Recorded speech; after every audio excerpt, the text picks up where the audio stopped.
welcome to Artists United Television. This is Holly Million, the founder and executive director of Artists United. Artists United is an artist-led movement for the economic and political empowerment of artists.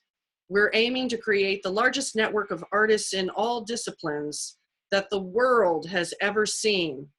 And we're on our way to that. We have signed up 35,000 members, and we have a goal of signing up 100,000 by the end of this year. And our programs are designed to help empower individual artists to create excellent art and to unite all artists to create social change. And sometimes you need the pause that refreshes in order to make social change happen. So Michael, welcome Michael Plunkett to the show. Hey, Holly. Here. Michael is a new member of Artists United, and I wanted to have him on the show because he has a fascinating story, and he's learned a lot in his journey becoming an independent recording artist with his own rock band, and he's also producing a new album. And he is an example of an artist who's making it on his own and who's learned a lot in the process, who has much to share with our viewers. So Michael, welcome to the show. Thanks for having me, Holly. It's a pleasure. And I think we should start by first just having you tell us a little bit about yourself and where you're from and where are you now? So originally I'm from Wisconsin. Moved out here in 2007. Started, playing out with bands as a hired gun, joined a couple of bands.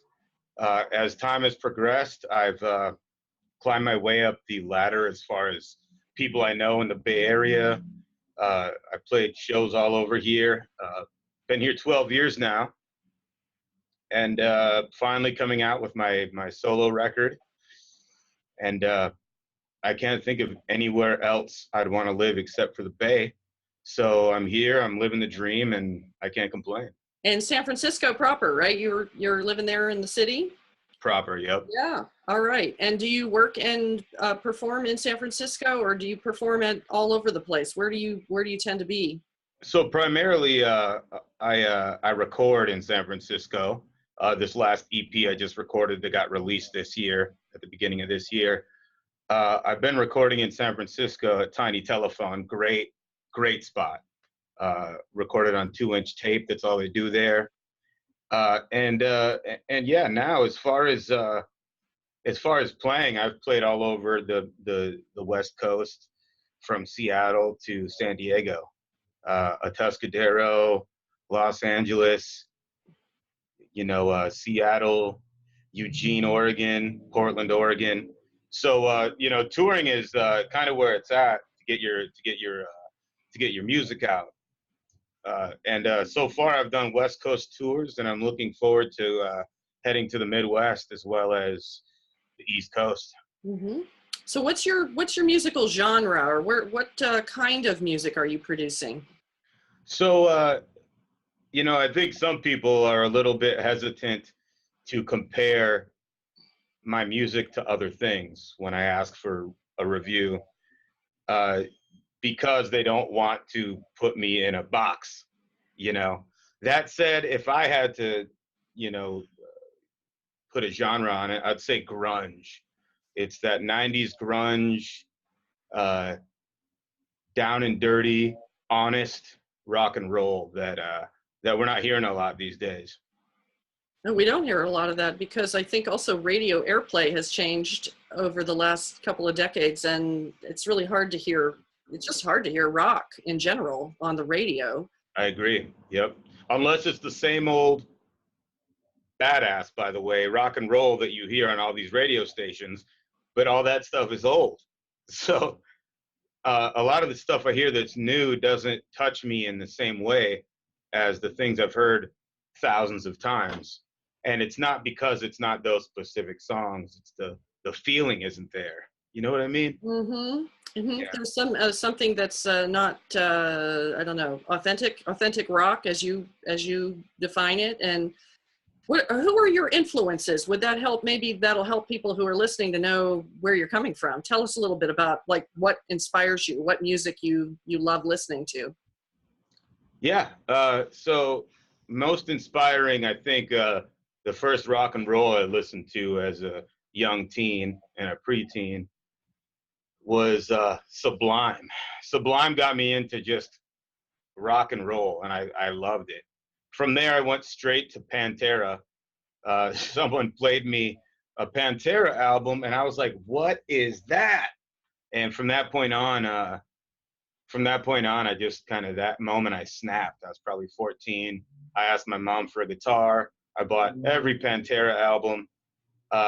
So that's how it started. And then I heard Alice in Chains, kind of for the first time in about 2005. And I knew who the band was, but in my mind, they were hair metal, and I didn't like hair metal. But once I actually got an album from my buddy and listened to it, I realized that became my favorite band vocally, Alice in Chains. So I tried to sing all those crazy notes that Lane sings as a 15-year-old or so, and I could not sing like that. I could not figure it out.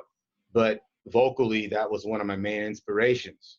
Now, over the past 8 or so years of the 12 years I've been in SF, I've gotten vocal lessons, and I've improved my voice to be able to sing like that. So now that I have the ability, I've been playing guitar for a long time, and my vocals are where I feel like they should be. Now I can sing exactly how and what I want to sing. So Alice in Chains was a huge inspiration to me, and that's never gonna stop. Oh, it's fantastic. And so you were talking about developing your vocal style. Would you consider yourself to be primarily a vocalist, or are you, I know you play the guitar too, are you a guitar player and a vocalist and a composer? Are they kind of equally part of your repertoire? Yeah, I would say a few years back, I'd consider myself just a guitar player, songwriter. Now with my new album, the new project Planet Saturn, I consider myself a producer, a writer, a vocalist, guitarist. You know, really, the reason I started this band was so I had my thing that no one could touch. Planet Saturn is mine. If you want to do another project, call me. We can do something else, but Planet Saturn is my project. You can't kick me out. And I just hire people for every show.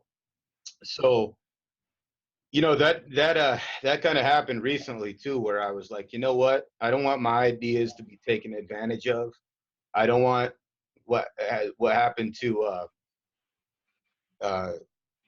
CCR to happen to me. Are you familiar with John Fogerty and what happened with him and his Oh rights? yeah, where Saul Zaentz basically made him sign a contract that took away his rights to his own music, right? And then for decades, John Fogerty was trying to fight to get him back. And he wrote Right. the song "Zaentz Can't Dance" it's like the only recourse he had was to mock him.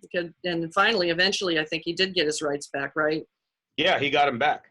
And what I heard was he had a show set up after he got the rights back. And he told his cousins and the people in the band of the original CCR, hey, I'm playing the show. You guys should come play with me. And from what I heard, he had this show set up, and it was like live on TV or something, or it was for an award show.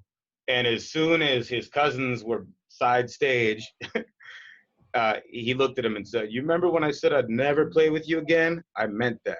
And then another group of musicians came from around the corner, played the whole show, while the people who screwed him over had to watch the whole show. Oh no.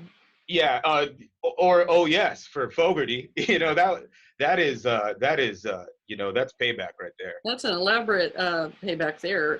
Yeah, and it was like 30 years later, or 20 or 30 years later. So that's kind of where I started thinking I should have my own project. No one can touch it. No one can tell me anything about it. It's mine. That said, I'm down to play with anybody. I'm down to feature on people's tracks. I'm down to start a project. But Planet Saturn is strictly mine, and that feels. Like Billie Holiday said, God bless the child that's got his own, right? So you've got your own, which is your Planet Saturn. But you bring in musicians and other people to work with you within that, right? Is that how it works? You call the shots? Yep, correct. So this last album, I hired a couple of amazing session musicians from the Bay Area, and on the drum and the bass, and they slayed it. Adam Loudermilk on the bass, and Marlon Aldon on the drums. Great people. Mm-hmm. I met them through one of the coolest cats I know in the Bay, David Bird, who you might know. I know David Bird. Yes, he's on the board of directors of Artists United. Yes, exactly. And I actually met Marlon and Adam through David, and they slayed the track. I like my songs, but they made them this much better. Chunky. And the beauty of having your own project, hiring your own people, and not having a solid band. The beauty of that is it's all yours, and you can tell people exactly what you want, and you can pay the best to come in and do it. And it's a double-edged sword because you can do that, but at the same time, you lose that hive mentality like the Beatles had, where you have 4 or 3, depending on what you think of the Beatles, geniuses, all writing and collabing together and making something better than the one part of, making something better that one of them could have made because all 4 of them pitched in. It's like a beehive or an ant colony. They all are better than the sum of their parts. So it's a double-edged sword having your own project. That said, I'm looking to eventually hire some full-time people on planet Saturn. And it's always good to have the best around, and I'll pay for the best and be broke and happy for it. You'll make money though if you hire the best too. You get the product that you're looking for. And I also have to applaud you, Michael, because by doing this, you're hiring other musicians, other artists, and giving them gainful employment and an opportunity to use their skills to assist you to create your artistic vision. That's sort of the Artists United model right there. So thank you for, embodying that and helping employ other people through your vision for your own company.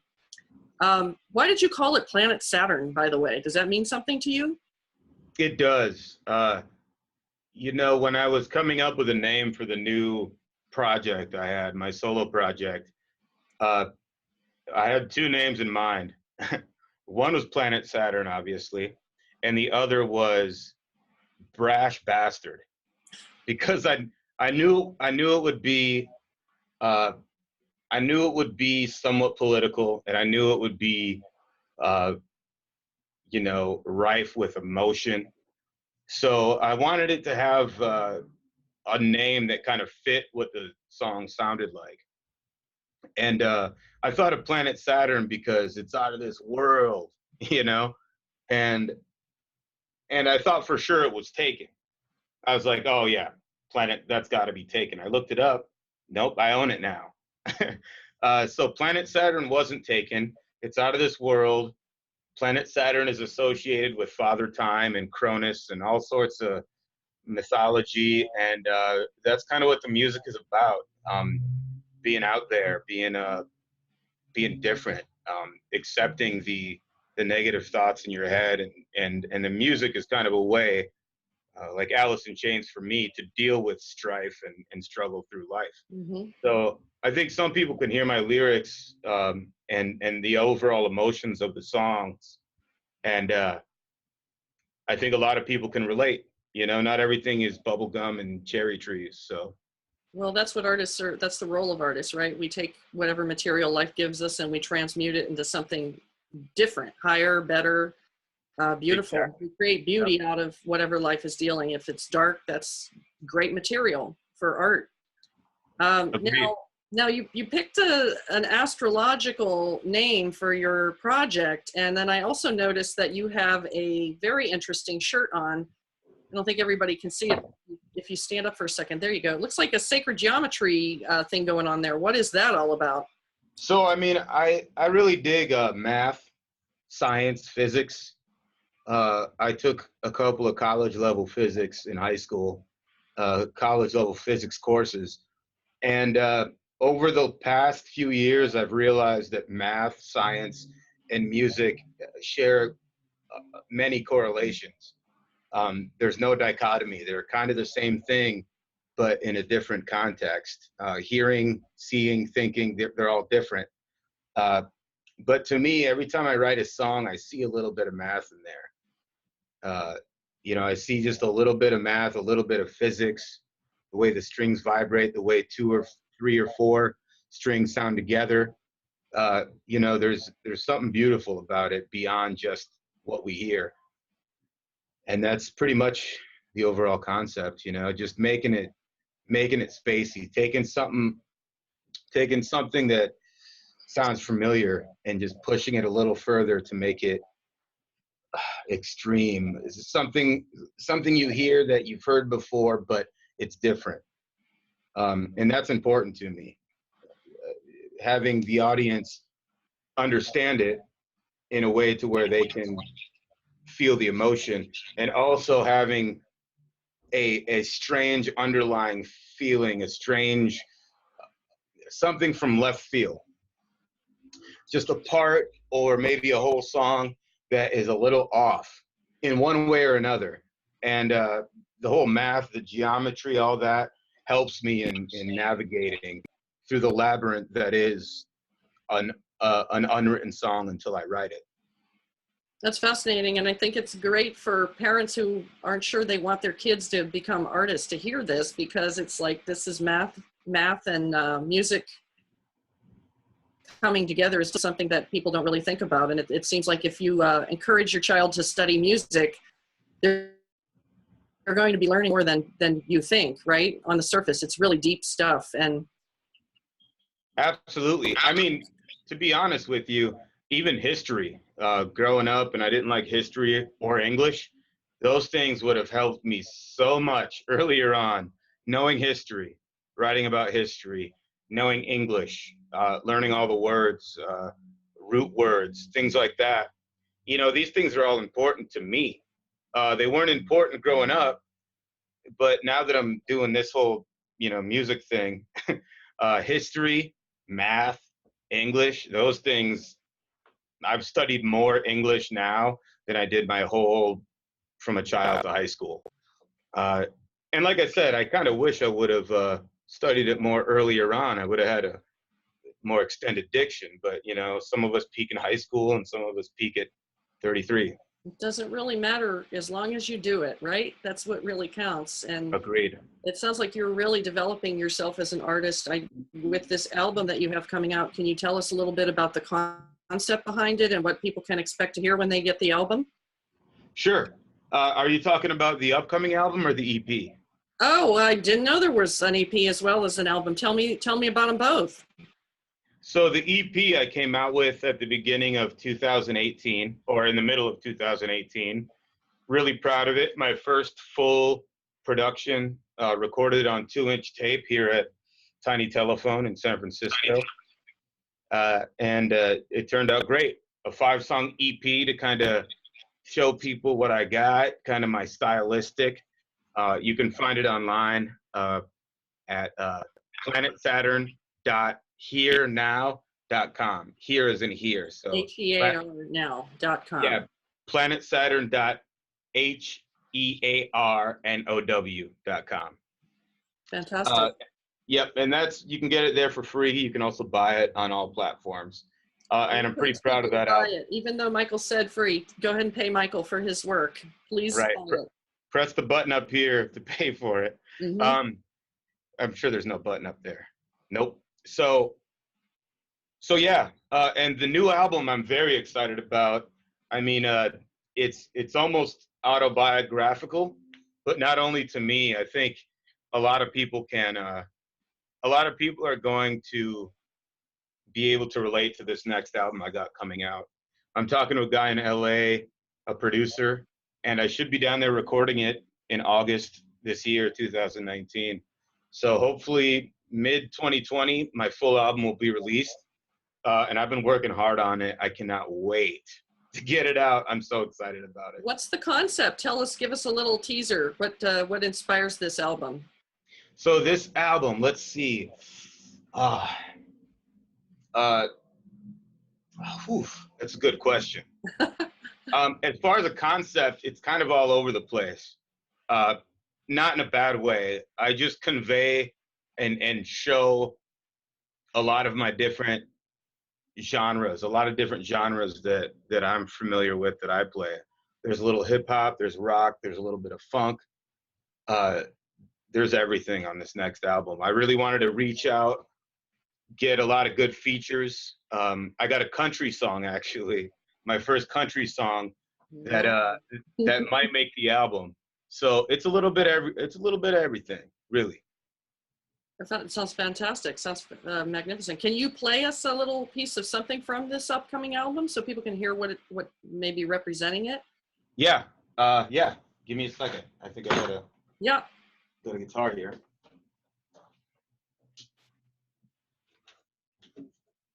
Oh, wonderful. Yeah. So that's an acoustic guitar, but you also play electric guitar. Is the album mostly acoustic, or is it a mix? On the EP, there's 2 acoustic songs and 3 electric. And on this next album, it's going to be mixed. There's going to be acoustic, electric, all over a lot of stuff. So you're having fun, is what I'm hearing. I'm having too much fun. I just hope it keeps going, you know? That's awesome. All right, take it away when you're ready. Oh yeah, sure. This song is from the upcoming album. It doesn't have a name yet, but it will. And this song is definitely on the album. It's called How Was Your Yesterday? So I hope you dig it, Howie.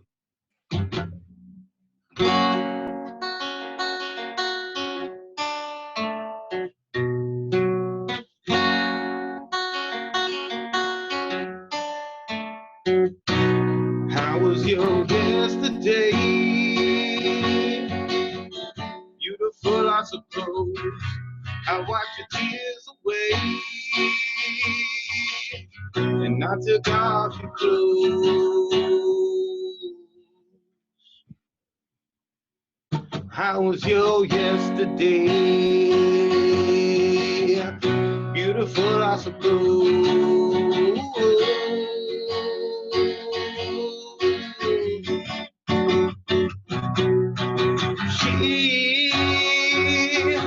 She just wants to hold me tight, but I'm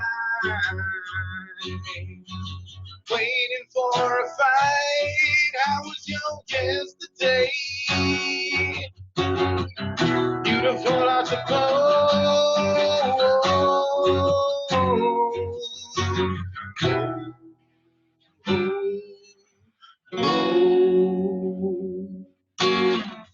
Wow. Yeah, I did dig it. I dug it.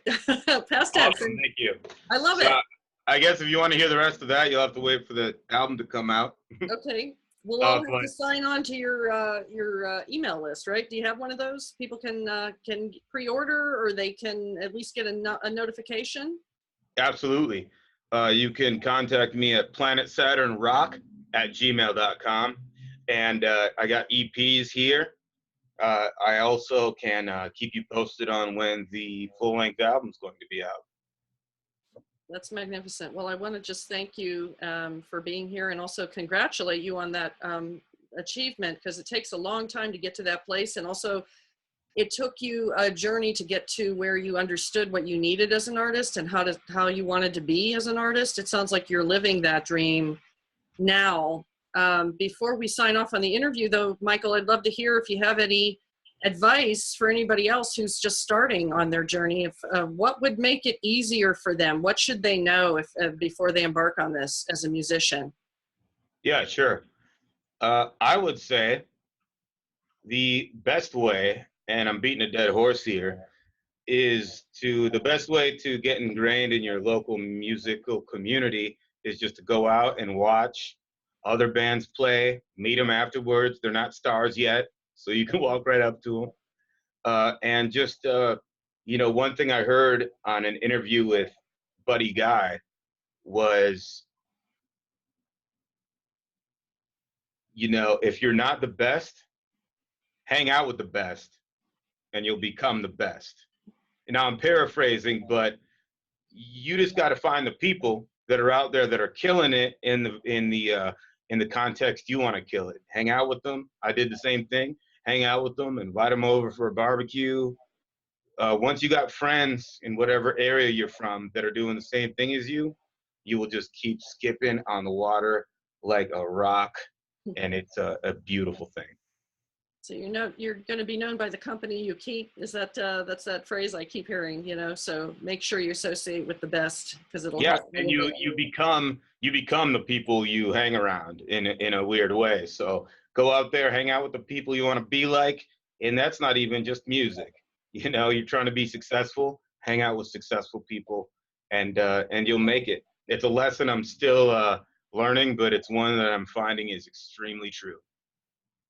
Well, Michael, it's been really interesting talking to you. I learned a lot, and I appreciate the advice that you're giving to other artists. And I'm thankful that you're a member of Artists United now. Welcome to our organization. And we're here to help you. If there's anything that we can do, we will. And as you heard, everybody, the way to contact Michael is to email him, michaelplunkett@gmail.com, correct? Planet Saturn Rock at gmail.com. Sorry. Say it again. Planet Saturn Rock. Planet Saturn Rock at Gmail. Okay, sorry about that. Planet Saturn Rock at gmail.com will get you Michael Plunkett, and you can get on the list to be first to know about the release of his upcoming album. And you can also buy his EP, which he has already got out.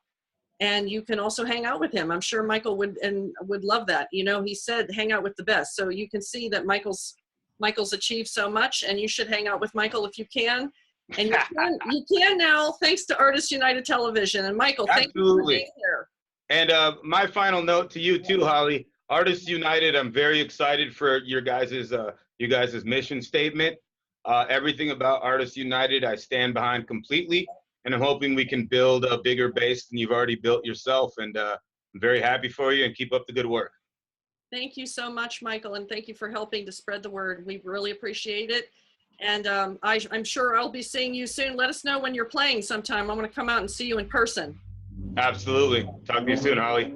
Okay, Michael, take care. Bye-bye. And thanks, everybody, for watching Artists United Television. We're happy to have had you here. Way to go, Michael. To judge your forms, and you shines beyond all known.